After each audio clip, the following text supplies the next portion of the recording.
48번째 시편입니다.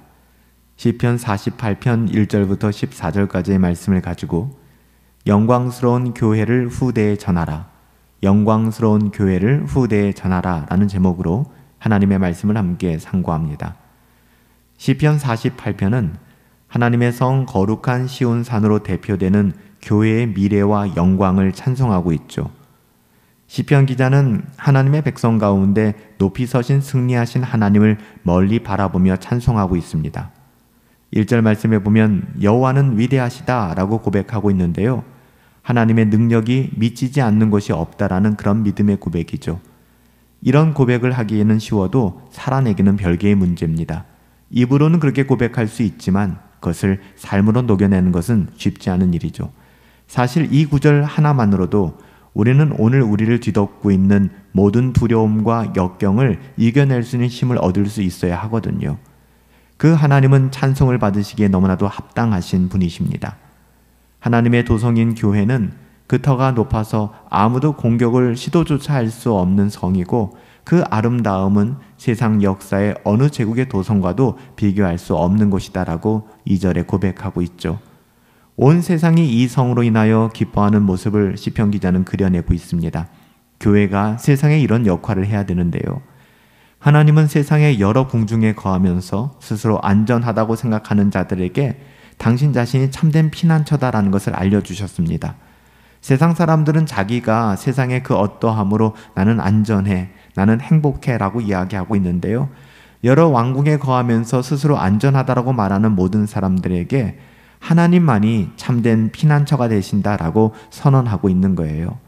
궁중에 거한다는 것이 안전을 보장하지 않습니다. 세상의 안정감이 우리를 궁극적으로 보호할 수 없다는 것이죠. 세상에 믿을 만한 것은 존재하지 않습니다.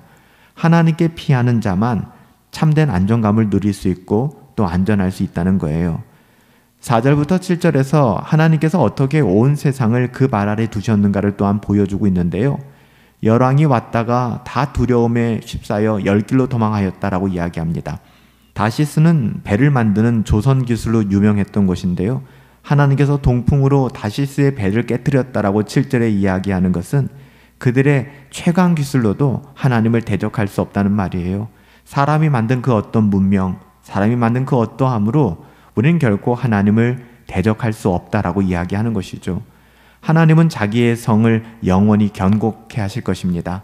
참된 교회는 하나님이 지키신다는 약속이 8절에 기록되어 있는 거예요. 하나님께서는 하나님의 성을 영원히 견고케 하실 것이다. 교회를 지키실 것이다. 참된 교회를 보존하실 것이다 라고 약속하시는 거예요.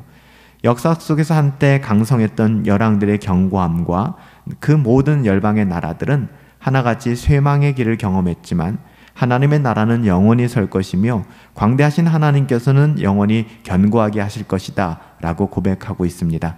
하나님이 그리 하실 것이기 때문에 교회는 영원할 것이고 교회는 견고할 것이다 라고 시편 기자가 고백하는 것이죠.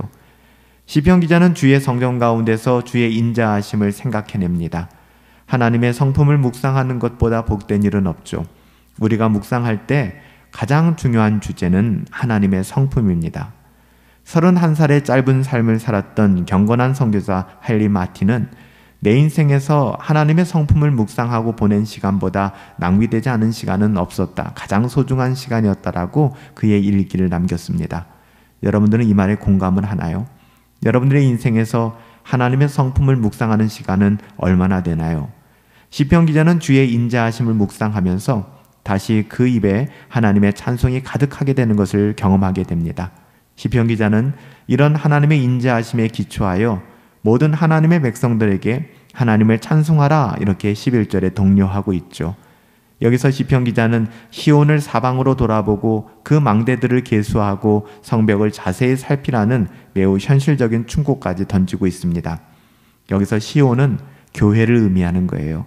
시편 기자는 마지막 권면으로 교회의 형편과 상황을 살피고 그것을 후대에 전하라고 이야기합니다.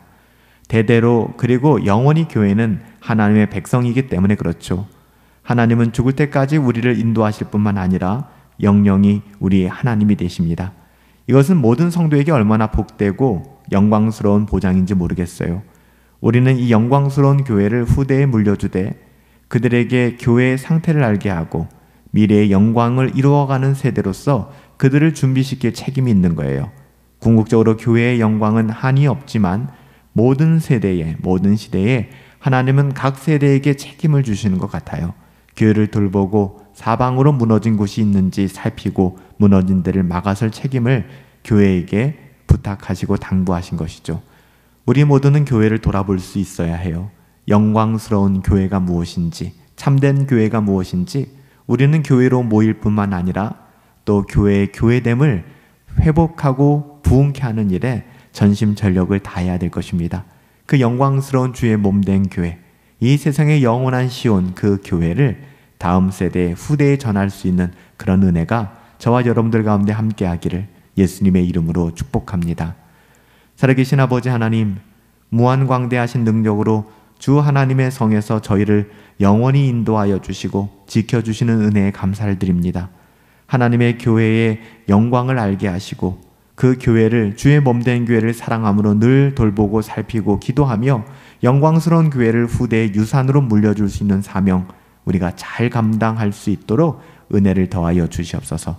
존귀하신 예수님의 이름으로 기도하옵나이다. 아멘. 여러분, 교회는 우리가 생각하는 것보다 훨씬 더 영광스러운 것입니다.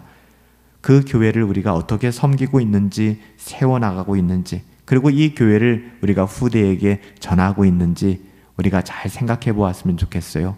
영광스러운 교회를 후대에 전할 수 있는 그런 영광스러운 교회를 드러낼 수 있는 우리 교회, 그리고 그 교회를 후대에 전할 수 있는 사랑하는 성도들이 되시기를 예수님의 이름으로 축복합니다.